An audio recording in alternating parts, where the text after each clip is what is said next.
우리 교회가 그리고 조국교회가 아마 어버이 줄로 지키는 주인 것 같습니다. 5월은 가정의 달이기도 하지요. 오늘 우리 교회도 어버이 줄로 지키면서 또 귀한 말씀을 들으면서 5월 이 가정의 달, 가정을 많이 생각하고 자녀를 많이 생각하고 부모님들을 많이 생각하는 귀한 주일 되기를 간절히 축복합니다.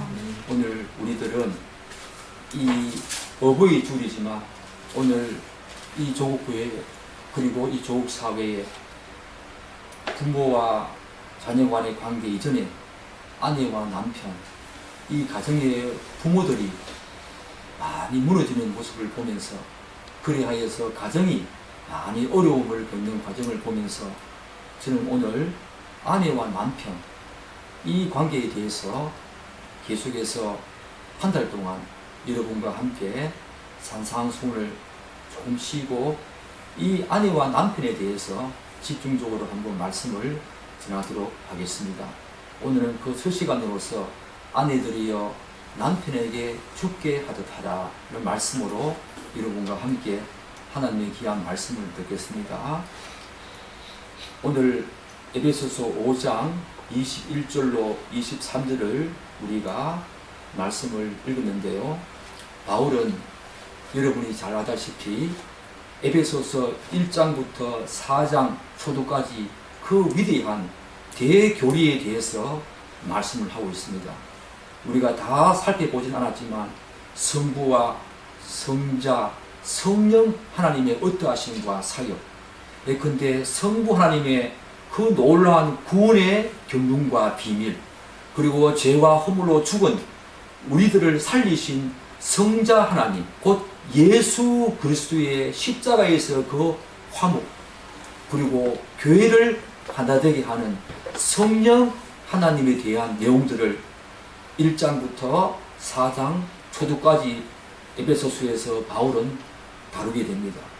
그리고 4장부터 6장까지는 본격적으로 그 대교리에 근거해서 그리스도인의 실천적인 삶을 다루게 되지요. 곧 자신이 앞서서 말한 그 위대한 교리, 그것에 입각해서 하나님을 본받는 그리스도인은 어떤 삶을 살아내야 하는지에 대해서 구체적으로 다루게 됩니다. 5장은 바로 그 실천적인 부분, 4장과 5장, 6장에 걸쳐서 이루어지는 그 실천적인 삶의 한가운데 있는 중요한 장이기도 합니다. 그런데 바울이 4장부터 다루는 이 그리스도인의 실천적인 삶을 자세히 살펴보면 정말로 사소한, 정말 앞에서 언급한 그 위대한 교리에 비해서 너무 소소하고 너무 사소한 부분까지 다루고 있음을 우리는 잘 알 수가 있습니다. 앞에서 바울은 정말로 엄청나고 광대하며 정말 너무 영광스러운 교리를 다루고 있습니다.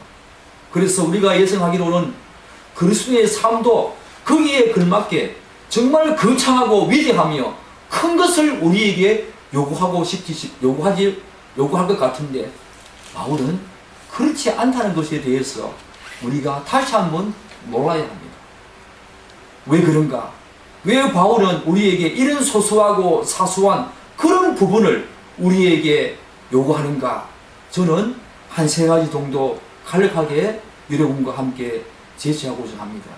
먼저 기독교는 일반적으로 생각하는 그 이상으로 우리와 직접적으로 관계되는 우리 주변의 아주 사소하고 작은 부분을 굉장히 중요하고 비중 있게 다루는 가장 실천적인 종교이기 때문입니다. 그래서 이 성경은 교회 공동체에 대한 부분도 중요한 이슈로 다루지만 가정 그리고 이웃생활과 관련한 소소한 부분도 이에 못지않게 굉장히 중요한 이슈로 제시하고 있습니다.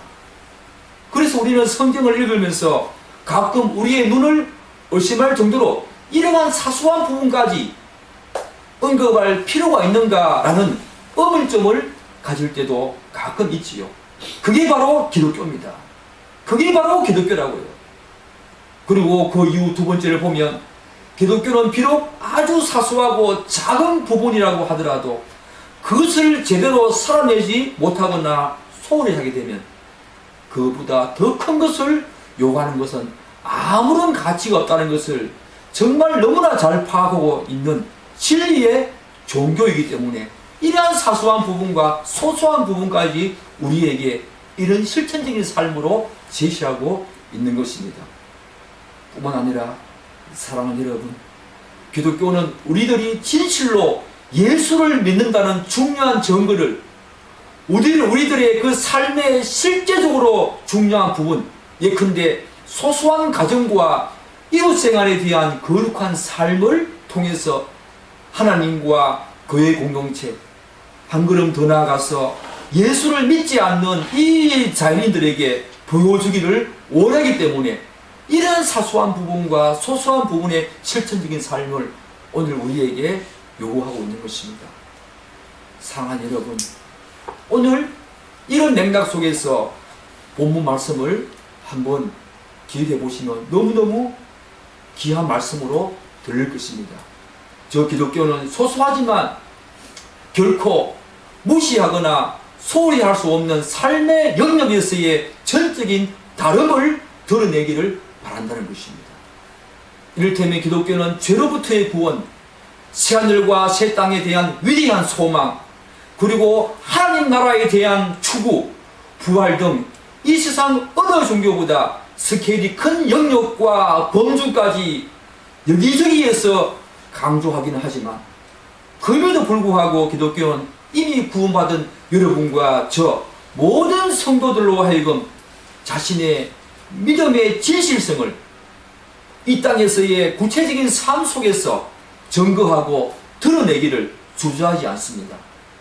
그래서 자연인들과 확실히 구별된 오늘 영준이가 기도한 것처럼 거룩한 삶, 구별된 삶을 요구하는 종교가 바로 여러분과 제가 믿는 기독교입니다. 얼마나 귀한 종교입니까? 결국 기독교는 그러한 삶의 차이와 다름이 진실로 하나님과 모든 사람들에게 자신이 참된 신앙인임을 증거하고 확증하는 중요한 잣대로 삼고 있다고 해도 과언이 아니지요. 이러한 사소한 부분과 소소한 부분을 제대로 살아내는 사람이 참으로 기독교를 아는 사람이고 참으로 구원받은 성도의 삶이라는 것입니다. 그 사소하고 소소한 삶이 확장되어서 하나님이 요구하시는 더 큰 삶으로 우리는 살아낼 수 있는 것입니다. 그런 면에서 목자들이 교회 생활과 사역만 잘하면 되지라고 하는 생각은 정말 잘못된 생각이지요. 기독교를 많이 오해하고 있는 거지요. 오늘 남편과 아내, 아내와 남편, 그 부부 관계에 대한 내용을 다루고 있는 오늘 본문도 그런 맥락에서 굉장히 중요한, 비록 사소하고 소소한 부분이지만 굉장히 중요한 내용이라고 할 수가 있습니다. 바울은 오늘 본문에서 아내에 대한, 이 남편에 대한 아내의 의무를 다루고 있습니다. 우리 바울이 아내들에게 남편을 어떻게 대해야 한다고 하는지 한번 들어보겠습니다. 우리 22절 한번 읽어보겠습니다. 아내들이여 자기 남편에게 복종하기를 좁게 하느니라. 사랑하는 여러분, 여기에는 남편과 아내가 아직 되지 못한 우리 자녀들이 있습니다. 그럼에도 불구하고 앞으로 다 장성하여서 믿음의 가정을 이룰 귀한 자녀들입니다. 이 말씀을 통해서 아내들에게, 남편들에게 하나님이 어떤 말씀을 우리에게 하시는지 귀담아 잘 듣고, 여러분 그 이 시대에 가정이 무너지고 가정이 많이 어려운 이 시대에 참된 기독교가 가정을 통해서 드러나는, 믿음의 가정을 통해서 드러나는 그런 귀한 삶이 여러분에게 있기를 간절히 축복합니다. 아내들이여 자기 남편에게 복종하기를 춥게 하듯 하라.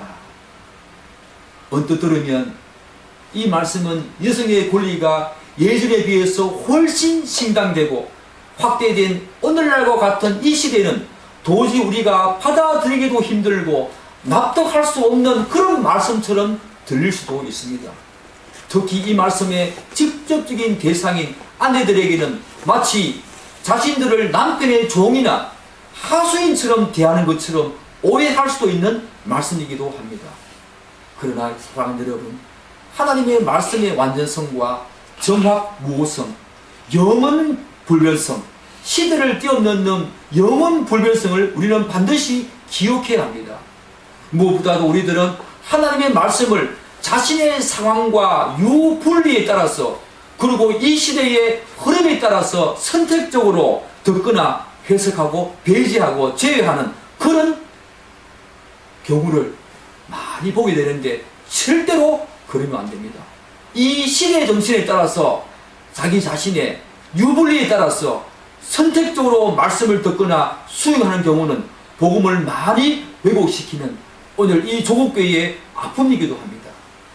사랑하는 여러분, 우리는 이 말씀을 오늘 이 시대에 우리에게 주시는 진정한 하나님의 귀한 말씀으로 들어야 합니다. 그렇게 듣기를 간절히 축복합니다. 모든 지각에 뛰어나신 하나님이 모든 시대를 불문하고 이렇게 말씀하시는 이유가 분명히 있다는 것을 알고 그것의 참된 의미가 무엇인지를 더 이해하려고 애쓰고 노력해야 한다는 것이죠. 그래서 하나님의 모든 말씀을 성령의 도우심을 구하면서 알고자 해야 하며 그것을 진실되게 참되게 지켜내려고 노력을 해야 합니다. 이 말씀도 그런 측면에서 여러분과 저에게 주시는 귀한 말씀으로 알고 오늘 이 말씀을 받겠습니다. 아내들이여 자기 남편에게 복종하기를 죽게 하듯 하라는 이 본문 22절 이 말씀은 그 앞에 21절에 나와 있는 그리스도를 경외함으로 피차 복종하라, 그리스도를 경외함으로 피차 복종하라는 21절 말씀의 연장선상에서 그 의미를 찾아야 합니다. 왜냐하면 21절 말씀은 많은 성경학자들이 아내와 남편과의 관계뿐만 아니라 계속 이어서 다루는, 바울이 계속 이어서 다루는 그런 어떤 자녀와 부모와의 관계, 그리고 종과 상정과의 관계와 관련된 말씀까지 이 21절 말씀이 지배하고 주장하는 중요한 열쇠이자 바로 원리가 되는 말씀이라고 말하고 있기 때문입니다. 21절 말씀, 그리스도를 경외함으로 피차 복종하라, 이 말씀에 근거해서 오늘 말씀을 이해하고 그 의미를 찾아야 한다는 겁니다. 사실 22절 이 원어에는 아내들이여 자기 남편에게 복종하기를 이라고 말하지만 원어에는 복종하여 라는 말이 없다고 그럽니다. 그렇기 때문에 21절 말씀을 우리가 이해해야만 된다는 거지요. 단지 아내들이여 자기 남편에게 죽게 하듯 하라 고만 되어 있다고 합니다. 그런데 왜 성경학자들이 해석하기를 복종하기를 이 말을 넣었을까? 우리는 이 본문을 어떻게 이해해야 할까? 그것은 제가 앞에서 방금 말씀드린 것처럼 성경학자들은 21절 말씀, 곧 그리스도를 경외함으로 피차 복종하라, 이것이 하나의 중요한 일반적인 원리로서 22절 말씀에 계속 영향을 주고 있다는 것을 상정하고 있다는 것입니다. 이러한 영향은 자녀와 부모, 그리고 종과 상정과의 관계에서도 마찬가지지요. 자녀와 부모의 관계를 다루는 6장 1절을 보면 바울은 자녀들아 주 안에서 너희 부모에게 순종하라, 즉 복종하라 이렇게 말하고 있습니다. 그리고 종과 상정과의 관계를 다루는 6장 5절에서도 종들아 두려워하고 떨며 성실한 마음으로 육체의 상전에게 순종하기를, 복종하기를 그리스도께 하듯 하라 라고 말하고 있습니다. 이 세 절을 우리가 분석해 보면 동일하게 말씀하고 있는 것이 순종하라, 복종하라, 죽게 하듯 하라, 주 안에서 하라, 이 말을 동일하게 반복해서 쓰고 있다는 것입니다. 21절 말씀이 이 세 부분의 관계에 다 영향을 주고 있다는 것입니다. 이것은 무엇을 의미합니까? 21절 말씀에서 그리스도를 경외함으로 피차 복종하라고 하지만 그럼에도 불구하고 상호 관계에서 우선적으로 복종하고 순종해야 할 주체가 분명히 있다는 것입니다. 질서가 반드시 있다는 것입니다. 위아래가 반드시 있다는 것입니다. 그렇다면 서로 피차 복종하고 순종해야 되지만 그럼에도 불구하고 반드시 있다는 것을 오늘 강조하면서 이 말씀으로 다시 한 번 더 한 걸음 더 나아가겠습니다. 그렇다면 바울은 왜 아내들에게 남편에게 복종하라고 말하고 있을까? 피차 복종하라 라고 말씀하고 난 다음에 아내들에게 왜 복종하고 죽게 하듯 하라 라고 말하고 있을까? 사랑하는 여러분, 남편과 아내가 한 몸이 되어서 시작되는 이 가정은 하나님께서 창세부터 인간에게 허락하신 굉장한 축복이고 가장 작은 단위의 사회 조직이지요. 따라서 가정의 창시자는 인간도 아니고 이 사회도 아닌 바로 하나님이십니다. 가정은 하나님께서 인간에게 허락하신 가장 소중하고 복된 선물이라고 할 수가 있지요. 우리 가정이 그렇다는 겁니다. 그런데 여러분도 잘 알다시피 가정의 형태는 시대를 달리하며 다양한 형태로 변모해 왔습니다. 오늘날에는 예전과 달리 이 가정의 형태가 너무 다양하고 복잡하게 얽혀져 있다는 사실을 우리는 이곳저곳에서 많이 보게 되지요. 그럼에도 불구하고 모든 인간은 태어나자마자 어떤 가정의 형태이든 간에 자연스럽게 가정이라고 하는 조직에 속하게 됩니다. 그리고 가정을 형성하고 있는 부모님들, 형제자매, 그러한 가정의 구성원들로부터 사회생활에 필요한 기본적이고 기초적인 모든 것들을 배우고 익히면서 자연스럽게 성장하게 되지요. 이와 같이 가정은 모든 사회생활의 출발점이 된다는 점에서 매우 중요한 역할을 담당하는 그런 역할을 담당하는 중요한 곳이니 틀림없습니다. 가정교육이 잘 되어지고 가정에서 자녀와 부모와의 관계, 가정에서 이 질서가 잘 유지되어지는 그런 가정은 그런 가정에서 자라난 성장한 자녀들은 절대로 빗나가지 않습니다. 저는 그런 경우를 많이 보았습니다. 그런데 모든 조직이 그러하듯이 가정이 제 역할을 감당하기 위해서는 나름대로의 그 질서와 기율이 반드시 필요하지요. 무엇보다도 모든 구성원들의 구심점 역할을 하는 소위 리더십이 반드시 필요하다는 것입니다. 이러한 맥락을 고려할 때 바울이 아내들에게 자기 남편에게 복종하기를 죽게 하듯 하라고 말하는 그 이 말의 포커스는 가정에는 반드시 그것을 올바르게 움직여 나가기 위한 질서와 리더십이 반드시 필요하다는 것을 강조하고 있는 것이에요. 바울의 이 말을 오해해서 아내가 남편보다 열등하거나 부족하거나 뭔가 다른 남편보다 뭔가 없어서 남편에게 복종하라 그런 의미로 받아들이면 절대로 안 됩니다. 단지 아내는 남편을 가정의 영적인 리더로서 인정하고 바로 그의 리더십에 복종하라는 의미로 이해해야 한다는 것이요. 사실 기독교보다 여성과 남성의 평등과 상호 존중을 강조하는 종교도 이 세상에서 찾아보기 힘들 것입니다. 기독교가 민주주의 사회와 그리고 여성과 남성의 그 동등성, 여성의 여권 신장을 위해서 이 사회에 기여한 그런 어떤 종교보다 더 이 사회에 중요한 영향과 기여를 한 종교가 어디 있겠습니까? 그것은 우리가 부인할 수 없는 사실입니다. 우리나라의 시대적인 상황만 제한해서 고려해 보아도 여성의 지위와 이 신분이 오늘날과 같이 더 신장되고 존중되었던 때가 그런 시대가 없었을 것입니다. 그리고 가정에서뿐만 아니라 모든 사회 영역에서 여성이 차지하는 중요도가 점점 높아지고 있고 이에 따라서 여성들도 이 사회 조직의 발전과 성장을 위해서 자신의 의견을 마음껏 피력하고 발언권을 확장시켜 가는 그런 어떤 시대적인 상황을 우리는 보고 있지 않습니까? 그럼에도 불구하고 오늘 본문 말씀이 이런 시대적인 상황과 불일치하고 구태의하며 오늘날의 문화와 이 조류에 뒤떨어지는 그런 그런 말씀이라고 생각하면서 외면하거나 무시하면 절대로 안 된다는 것입니다. 그것은 남편과 아내에게 동일하게 그런 생각은 건물이라는 것입니다.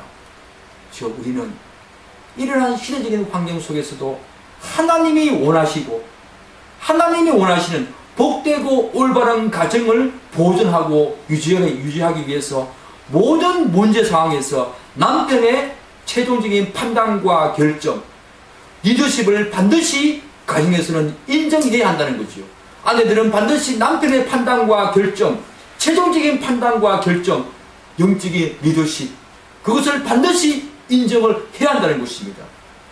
물론 그 과정에서 아내는 자신의 의견과 다양한 생각을 남편에게 개진하면서 남편이 하나님의 뜻과 목적에 맞는 판단과 결정을 제대로 할 수 있도록 많이 도와줘야 합니다.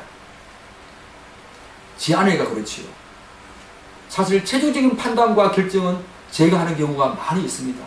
그렇지만 그 올바른 판단을 하기 위해서 많은 생각과 지혜를 저에게 많이 도와주고 피력하고 그리고 조언을 하는 역할을 하는 귀한 그 대상이 바로 아내입니다.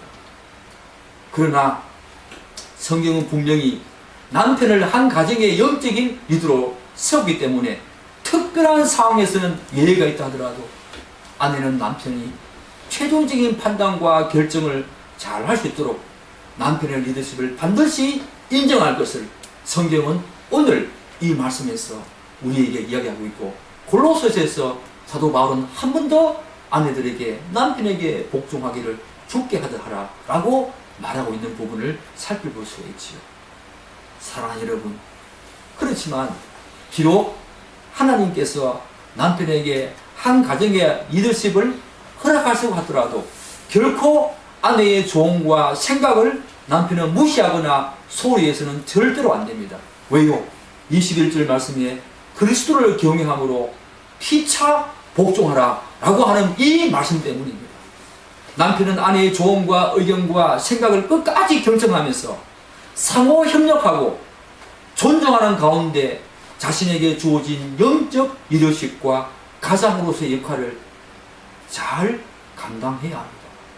이 시대에 그 한 가정의 남편이 과연 이런 영적인 리더십과 과장으로서의 역할을 잘 감당하고 있는지 우리는 돌아봐야 합니다.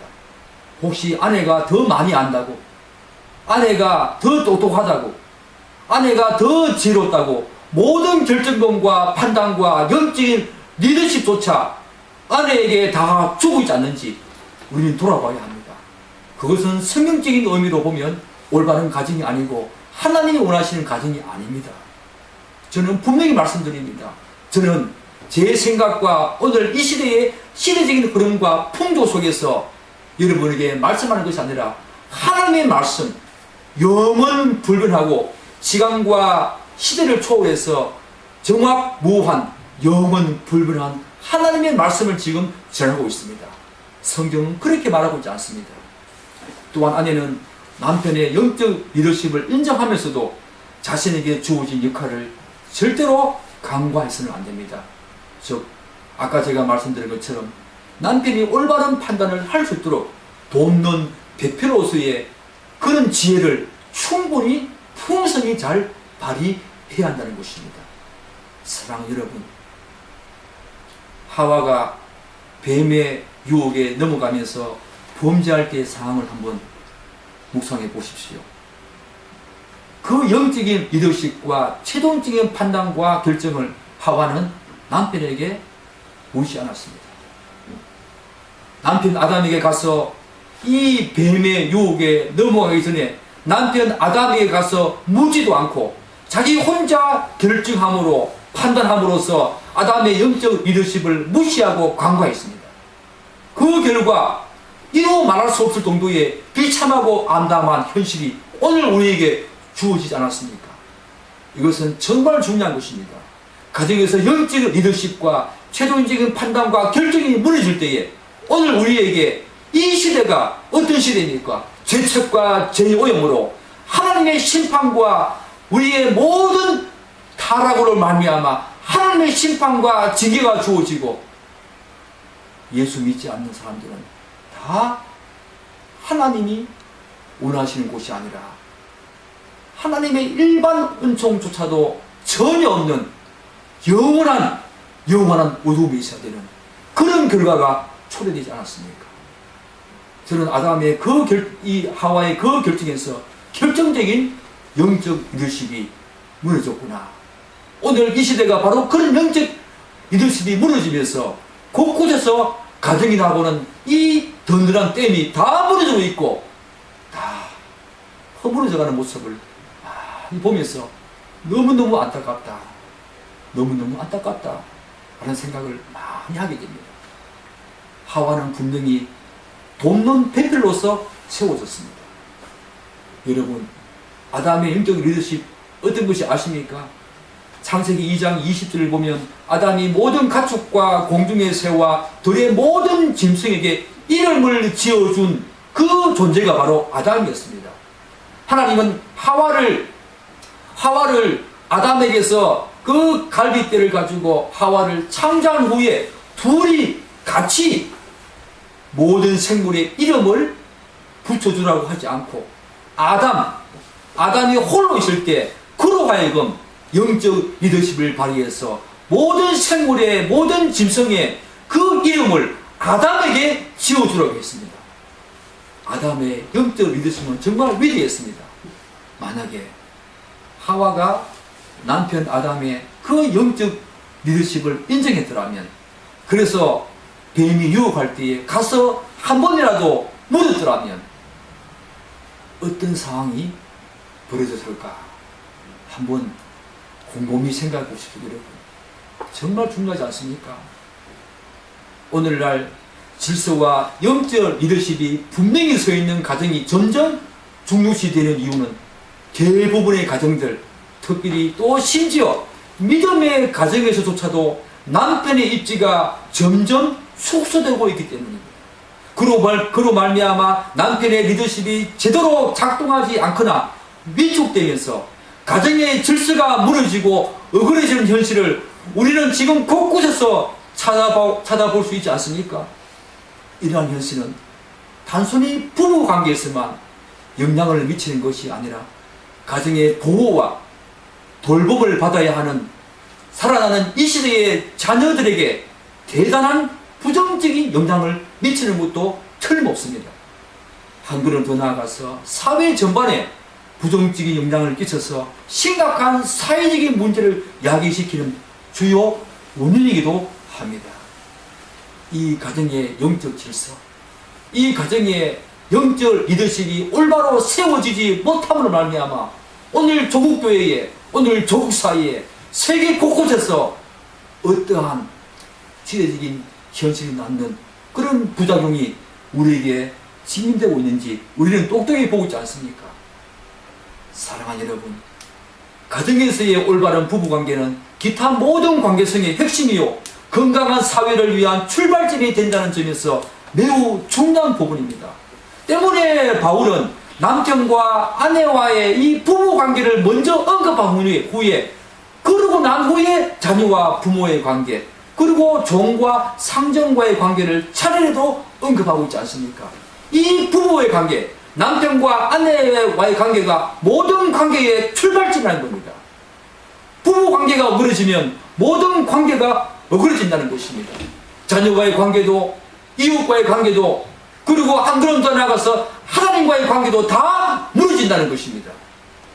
따라서 지금과 같은 이 시대에 바로 이 기독교 가정이 솔선수범해서 하나님의 말씀을 다시 회복하고 제대로 지켜내면서 무엇보다도 일반적인 이 세상의 과정과 다름이 있음을 보여줌으로써 이 땅 가운데 하나님의 뜻을 드러내며 하나님의 말씀을 모든 시대를 뛰어넘는 참된 진리임을 증거해야 할 때가 바로 이 때, 바로 오늘날 조국의 현실입니다. 여러분과 제가 그 역할을 한다는 거죠. 사랑하는 여러분, 그런데 오늘 본문에서 바울은 아내들에게 남편에게 복종하라고 말씀하면서 중요한 기준을 제시하지요. 우리 22절 다시 한번 읽겠습니다. 아내들이여 자기 남편에게 복종하기를 죽게 하듯 하라. 어떤 기준을 제시하고 있습니까? 죽게 하듯 하라. 성경은 우리에게 어떤 삶을 요구할 때에 절대로 막연하고 추상 예수 그리스도를 중요한 기준자로 제시합니다. 성화, 거룩하게 하는 영, 그 성령이 우리에게 계셔서 하나님의 아들 예수 그리스도 그분을 담도록 하지요. 바로 그 기준자가 항상 예수 그리스도, 우리의 삶을 요구할 때 그 잣대와 기준자를 항상 예수 그리스도 그분께 두고 있다는 것입니다. 예수를 믿는 아내는 남편에게 최선을 다했다고 말해서는 안 됩니다. 그 최선은 자기 중심적이고 항상 상대적이기 때문입니다. 분명한 기준이 있어야 합니다. 바로 죽게 하듯 하라.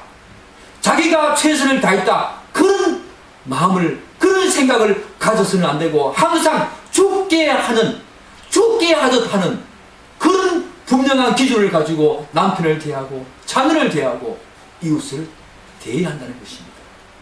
사랑하는 여러분, 심약한데 초대교회 당시에 많은 가정에서는 남편보다 아내가 먼저 예수를 믿는 경우가 많았을 것으로 추측이 되었습니다. 그렇지 않습니까? 신약 성경에서도 발견할 수 있고, 우리나라는 물론 대부분의 나라에서도 아마 이런 경향은 비슷하다고 저는 생각을 합니다. 그런데 우리가 잘 알다시피 당시 예수를 먼저 믿은 아내들은 남편과 종교가 다른 이유로 많은 박해와 고난과 어려움을 당하는 그런 상황을 맞이했습니다. 이러한 상황에서 대부분의 아내들은 그리스도의 고난에 참여하는 그런 마음으로 남편의 그 박해와 이웃의 그 억압을 인내하면서 진실된 신앙생활을 했습니다. 아내들은 자신을 부인하면서 주님을 대하고 따르듯이 남편에게도 주님을 대하듯 자신을 부인하면서 그들을 존중했습니다. 결국에 많은 가정에서 아내의 그 헌신과 진실된 마음의 감동을 받은 남편들이 예수를 영접하게 되면서 점차 믿음의 가정이 생기게 되었습니다. 그러한 믿음의 가정을 통해서 기독교는 예수를 알지 못하는 이 사람들과 온 세상에 지금까지 선한 영향력을 끼쳐왔습니다.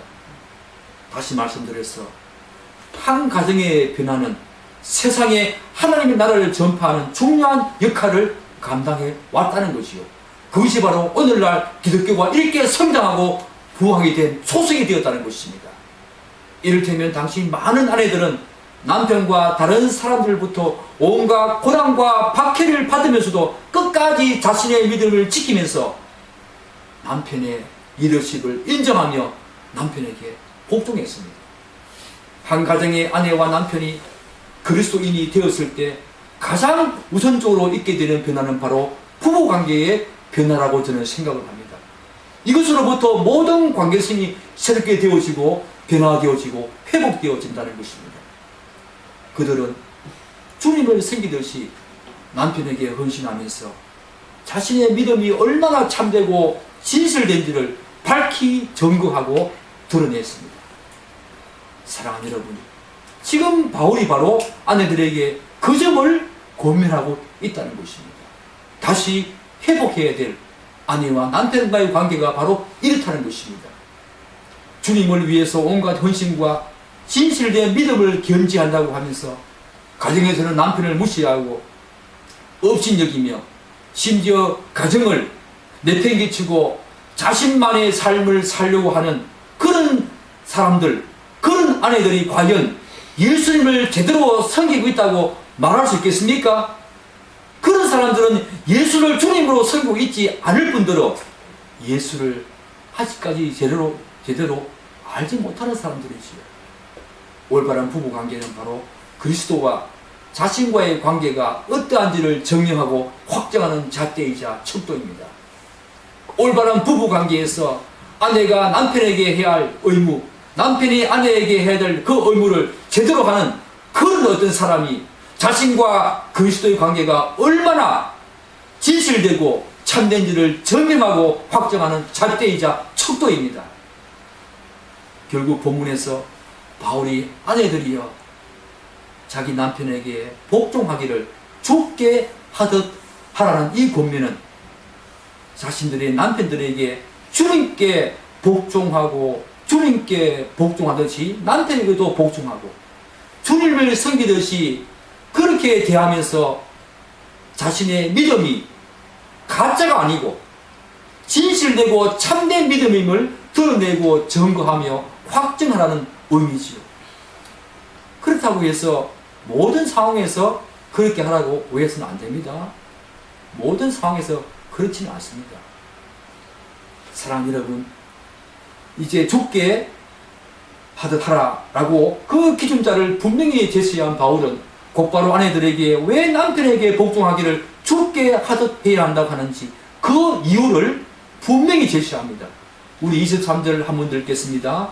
23절 읽겠습니다. 이는 남편이 아내의 머리됨이 그리스도께서 교회의 머리됨과 같음이니 그가 바로 몸의 고주시니라. 바울은 또다시 위대한 교리를 전면에 내세우면서 자신의 논리를 전개해 갑니다. 바울은 항상 이런 식입니다. 기독교의 핵심적인 그런 어떤 실천적인 삶은 항상 교리를 동반합니다. 이것이 바로 기독교의 중요한 핵심 원리지요. 오늘 아내가 남편에게 복종하기를 죽게 하듯 해야 하는 이유를 사도 바울은 교회와 그리스도의 관계, 이 위대한 교리를 전면에 내세우면서 남편에게 아내가 그렇게 해야 된다고 말하고 있지 않습니까? 바울은 아내들이 남편에게 복종하기를 죽게 하듯 해야 하는 이유를 설명하는데 바로 이 교회와 그리스도의 이 관계, 이 위대한 교리를 제시합니다. 사랑하는 여러분, 고린도전서 11장 3절도 이렇게 말하고 있지 않습니까?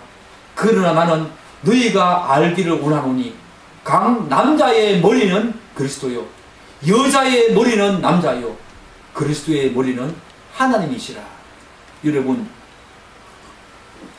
이 고린도전서 11장 3절과 오늘 이 말씀이, 본문 말씀이 무엇을 이야기하고 있습니까? 바울은 가정과 교회 안에서의 질서 문제, 이 질서 문제를 언급하면서 하나님, 그리스도, 남자, 여자의 관계를 설명하고 있습니다. 여기서 머리라는 것은 통치권을 의미하지요. 머리라는 것은 통치권을 의미합니다. 이를테면 어떤 것의 중심, 기원을 말한다는 것입니다.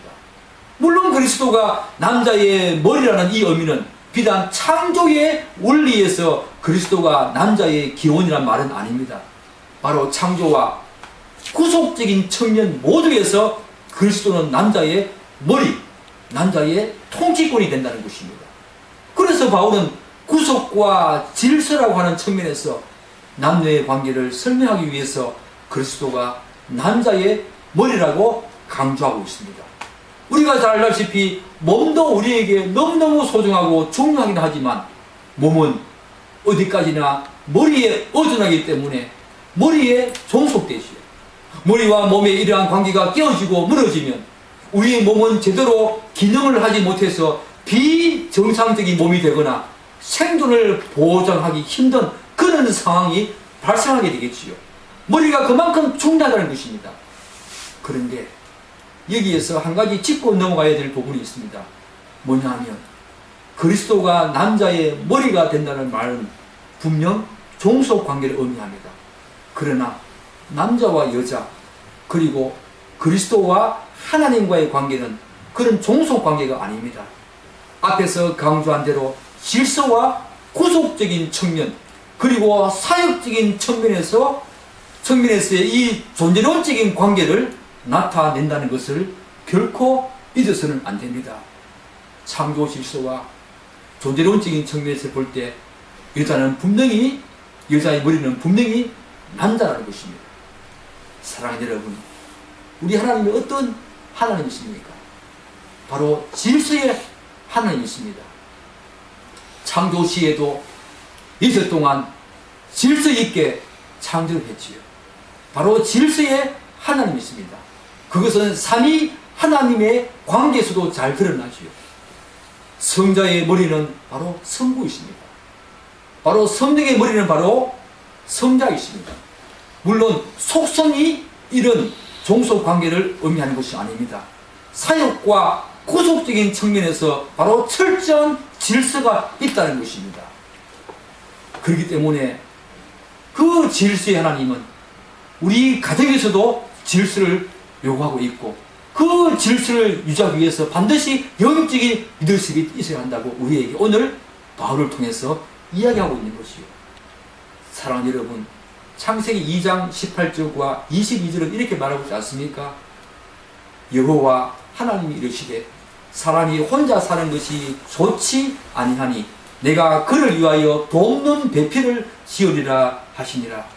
22절을 보면 여호와 하나님이 아담에게서 취하신 그 갈빗대로 여자를 만드시고 그를 아담에게로 이끌어 오시니, 이렇게 성경은 아내는 남편에게서부터 나왔기 때문에 상호간 주동관계는 아니라고 할지라도 남편은 아내에 대해서 머리, 곧 통치권의 차원에서 절대적인 권위를 가진다고 성경은 증거합니다. 그렇기 때문에 오늘 본문에서 바울은 남편과 아내는 모두 하나님의 피조물로서 인격적으로는 평등하고 서로 동등하지만 창조 질서의 측면에서 아내의 머리가 남편이기 때문에 남편의 그 권위와 통치권과 영적인 리더십에 인정하고 순종해야 된다고 오늘 우리에게 말하고 있는 것입니다. 사랑하는 여러분, 여러분의 가정은 어떻습니까? 여러분의 가정은 남편이, 아버지가 영적인 리더로서 최종적인 판단과 결정을 합니까? 그리고 정말로 영적인 리더로서의 역할을 제대로 감당하기 위해서 여러분들은 지혜를 다해서 그분을 돕고 그분을 소원하며, 특별히 아내들은 그 돕는 배필로서의 지혜를 다 발휘해서 남편이 하나님의 뜻과 목적에 맞는 그런 최종적인 결정과 모든 문제 상황에서 그렇게 판단할 수 있도록 그렇게 도와주고 그렇게 애쓰고 있습니까? 여러분, 그래야 합니다. 정말 그래야 합니다. 여러분 자녀들도 반드시 믿음의 가정을 이루어서 바로 그런 가정의 모습을 이루어가야 합니다.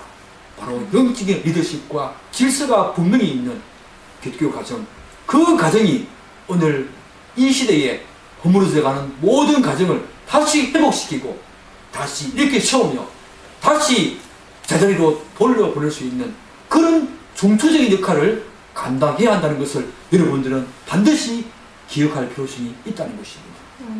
사랑 여러분, 우리 가정이 그렇게 되고 조국 사회의 모든 과정, 특별히 조국교회의 모든 가정이 그렇게 되기를 간절히 축복합니다. 질서가 회복되어지는 교회, 영적 리더십이 다시 회복되어지는 교회, 그런 가정 되기를 주님의 이름으로 간절히 축복합니다. 기도하겠습니다.